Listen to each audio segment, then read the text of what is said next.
Alright guys, today I'm doing a final review on the 780 Vitamix and some of the fruits and stuff that I use in my recipe for my smoothies.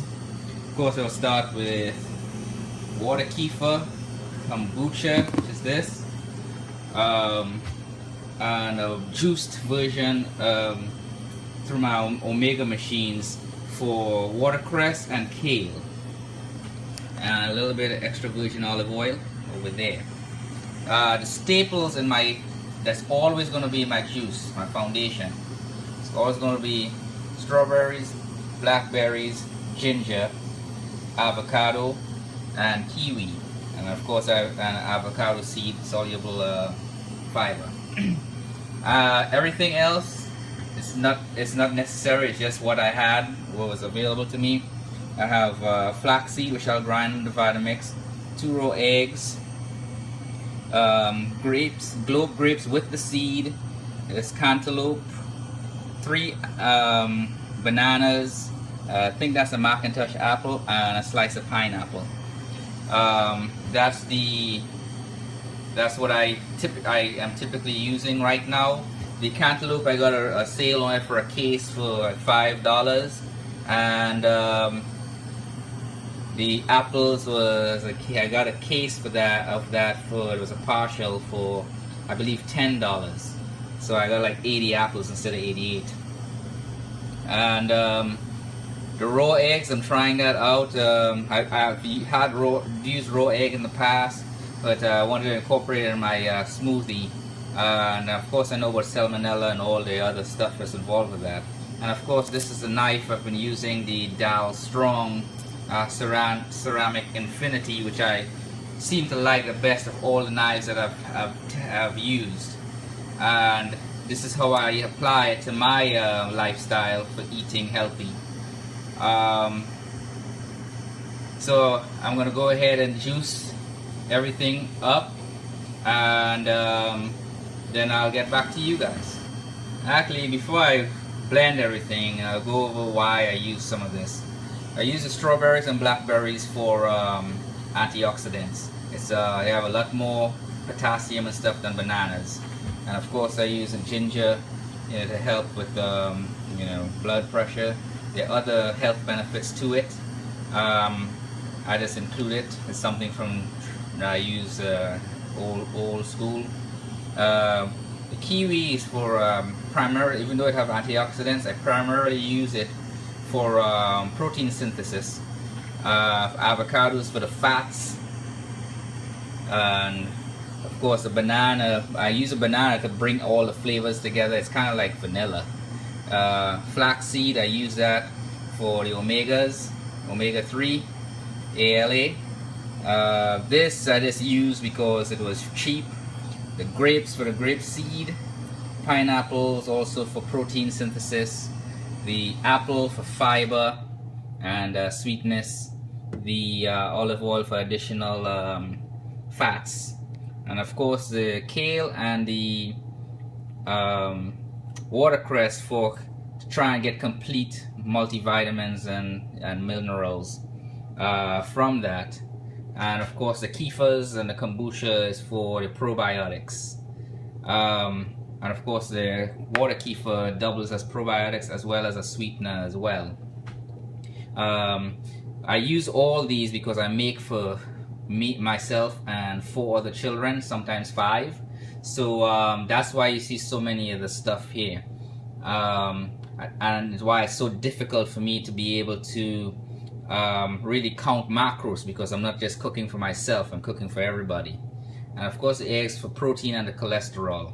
I usually cook those for the most part. I have done them raw in the past. I'm trying it out with this recipe to see if it'll taste any different, because for my kids, I want them to have a taste, obviously, for it to taste good, so they'll want to continue drinking it. So it's not a chore. So I'll get back to you guys after I juice everything, after I blend everything. So here is the blender filled. I used the whole kiwi I have obviously a frozen blueberry, blackberries and strawberries. Earlier this week I used blueberries because I got that cheap. And of course the frozen bananas on top. And again, I make for five people at once. Kids should be showing up soon, so I'm getting this prepared for when they get here. So I'm gonna go ahead and blend this up, and I will continue the video.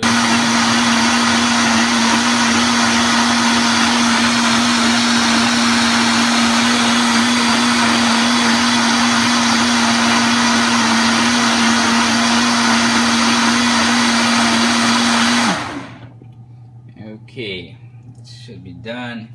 See these little spots here? The only complaint I have about this blender is that when it comes time to cleaning it, the blade spins in this direction, I guess counterclockwise, and the stuff along this one doesn't always get clean. So you usually have to wash it off with, you know, by hand sometimes. And the other part of this again is the top. I usually have an issue right there with pouring right here. It sounds like one of my kids are coming home. Usually it pours off the sides too if I do it too quickly, especially when it's full. So hopefully they'll be able to design this a little bit better to compensate for people like me that overfill stuff at times. But I've been able to control how I pour, so it hasn't been an issue. Alright, so I'm going to go ahead and pour this out, and we'll post this. You all subscribe, like the video if you like it, ask questions in the comment section below. You all have a good day. So I'm on the way to pick up one of my other kids from school. Well, the friends of one of my kids. So just to recap the information on the Vitamix 780. It's a great machine. I've given up on trying to make ice cream, but that's not what I bought it for. What I bought it for is for blending. Everything works great as expected on the blender. As far as cleaning goes, still have to clean it from time to time. Those concave, those dents or divots in the side of the glass or the plastic it creates an indentation where, because of the rotation of the blade, it doesn't always get one side of it clean. So just watch that and make sure you're all clean. Yeah, that has to be clean. Again, the spout works great when the thing isn't filled all the way up. It would be nice if the spout was either a little deeper, or the lip near the spout was a little higher. So far I haven't had any issues because I've been careful in pouring out the contents of the blend. As far as the fruits and vegetables go, those are what I showed you all today, is what I typically use with those staples. Now I'm freezing the blackberries, the blueberries, the blackberries, the strawberries, and the bananas. Bananas is something I reintroduced recently since I started blending, because I realized I didn't need the oranges to kill the taste of the kale anymore, because I guess the fiber in the fruits really help kill that taste, you know, and that smell like fart or something. So if you all have any questions concerning what I use or concerns, you know, like especially with the egg, the reason I'm not afraid of the egg, the raw egg, is that the kombucha, the water kefir, and the milk kefir all have probiotics in it, and probiotics destroy you know, bad bacteria. So and I believe it does so. So if you all, again, like the video, subscribe, ask any questions down below. You all have a good day.